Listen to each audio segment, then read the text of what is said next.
Outstanding. Hello and welcome again to another tutorial video. It's your boy eldohradoproductions. Don't forget to subscribe, hit the bell notification button, and blessed Christmas and happy wonderful 2021. Now in this video we just want to go over a few settings we have in a Pro Tools where we use while recording and mixing also, because these small details are really important and we go through them starting now. Anyways, first and foremost, what I like to do before me start to record is to set my tempo and the key that I'm working in. So in order to find the tempo, you have a various amount of ways you can do it, but virtual DJ, you can get that. You can drag and drop the instrumental on it to find the tempo and even the keys sometimes. Sometimes the keys are not accurate. I have a video somewhere on the channel here where we go through keys and tempo. But what I do now is use auto-tune auto key to find the key of the beat, and I put it up here. It usually works with the song that I have been recording. Now the next thing I like to do, because it saves me time, is I record in slip mode up here. But there are times when I record in grid mode and I set the grid to bar and the nudge also to bar. So in case that I want to copy and paste but the chorus, it is easy to do. Just select the area in which I want to, and I press Alt and drag it, and press Alt Shift 3 to consolidate it and move it. So I practically have the same thing, but sometimes depending on how the instrumental is built, you would have to go in smaller grid instrument like 16 note, so you can nudge it around a little bit. But in most cases, I'm forgetting that the beat starts with a verse, so this is a chorus. So in most cases, what you'll have to do is scale it down like in grid mode, so you're able to copy and paste the choruses or verse back easily. Now one of the next things that I like to do is up here on the play button, I like to have mine on loop. So if I'm playing a particular section, say I'm recording a particular section of the song and the artist makes a mistake on the part where I'm supposed to record, I can just simply press space 2 times and it practically starts back from there. So let me mute this a minute. Say pussy got the nerves. Me never nerve. Say pussy got the nerves. Me say pussy got the. Alright, so it automatically playbacks like that. Or if I select a particular section of the song, say I select there. Let me zoom in a little. Take it off slip mode.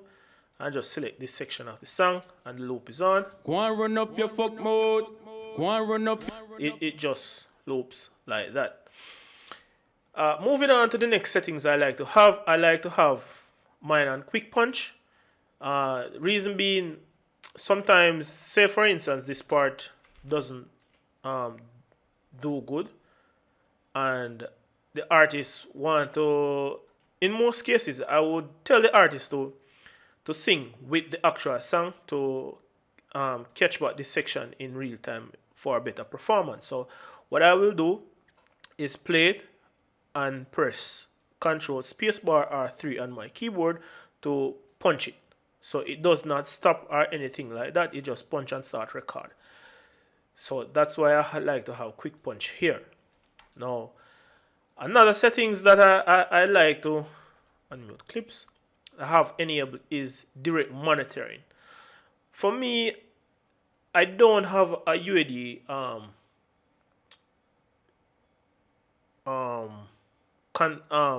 audio interface, nor I have access to any of those interfaces that have this interface, this control thing before it goes into the DAW where you can run audio through plugins. However, I have a decent preamp. I have a decent preamp in the audio interface, and I have a hardware preamp. But for some cases, I practically probably might need a little more color into it. So what I will do here, for instance, I've used this particular new old plugin, and I run my vocal audio through it, while recording. It gives it a sound. I like the sound that it gives, but after I record through this, I have direct input enable, and also for another track. So whenever the artist, like I have stopped recording and the artist is talking, I still can hear the artist within the session. Another thing too is why I always have direct monitoring on the track that I'm recording on is, say for instance I'm playing, so in a case where the artist not hearing himself, he might start late or so forth like that if the arm is not on. So even if the arm is not on, the direct monitoring sound still can come through it. So me rather like have it like that, so the artist doesn't get confused if he not hear himself and they say, boy, me not hear myself and so forth like that. So this is another settings I like to have when I've record enabled the track. I like to have direct monitoring on one track, and I usually record on one track and move it to the other tracks. Another thing that I like to do also is record to playlists. So for me personally, I do not throw away my vocals because they are mixes I have recorded sessions before, and I thought a particular place was okay, but whenever I start doing editing and tuning the vocals and stuff like that,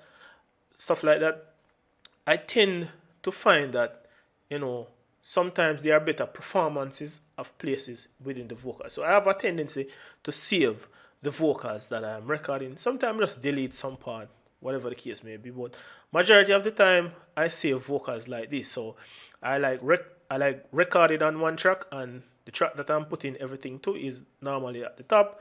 So I record on this track, cut out one, put up here, select like 1 minute one minute use for that take, and put it in the playlist option down here. So me save the vocals for future references. But bear in mind that stuff like these can let your files, like the session folder for that particular song or whatever project that you're working on, it can go over like a gigabyte of sound within it. But there are cases where they have consolidated the tracks. Clients have consolidated the tracks and send it to me for mixing, in which I have less sounds to work with, and the files are way much smaller than anticipated. Another settings that I like to have is up here. I like to have these three tools select here.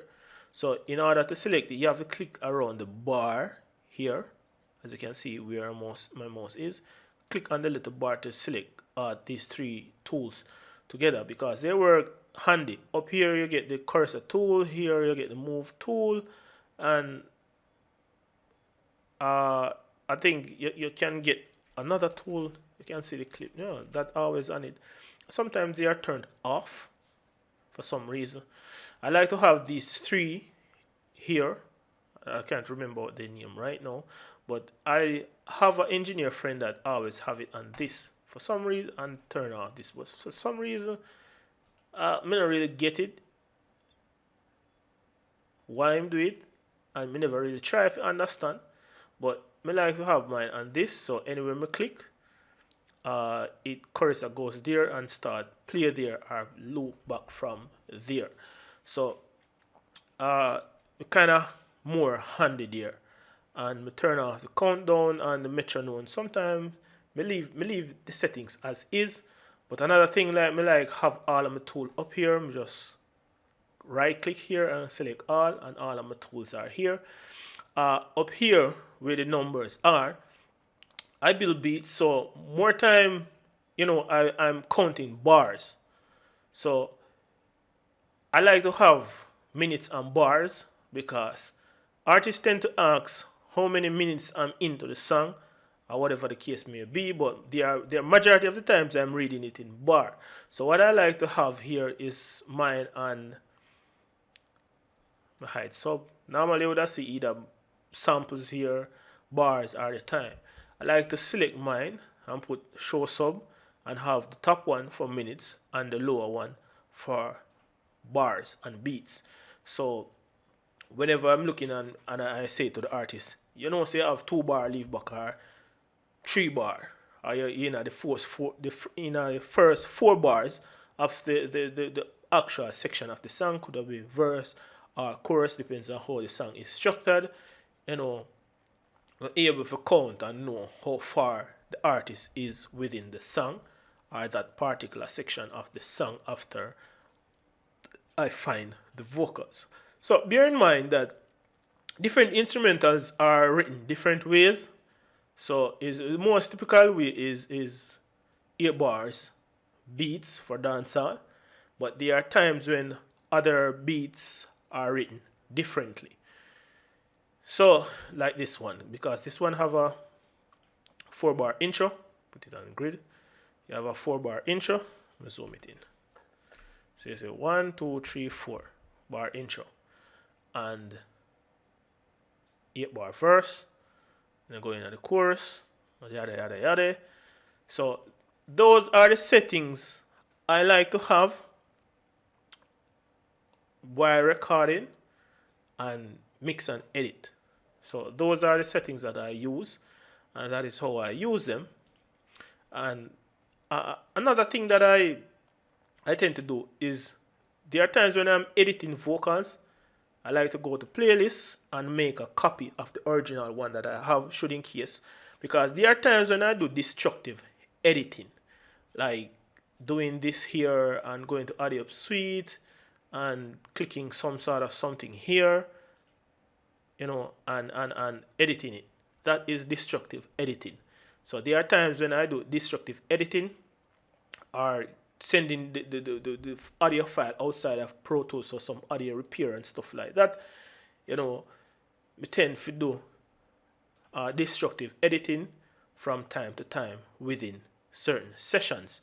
So if you're going to do destructive editing, always make a copy of the original that you have. And you can do that by selecting waveform, going to playlist and drag a copy. Press Alt and drag a copy of that particular section to the playlist, so you have it there, should in case, you know, the client like it and you know like it after, or you do something and it spoil up. So thank you again for watching. Those are the settings I like to have within Pro Tools for my mixing and editing and recording and mastering. So I hope this helped you in some regards in handling Pro Tools and stuff like that. So without further ado, it's a boy Eldorado. Probably might say that already. Until the next video, peace out.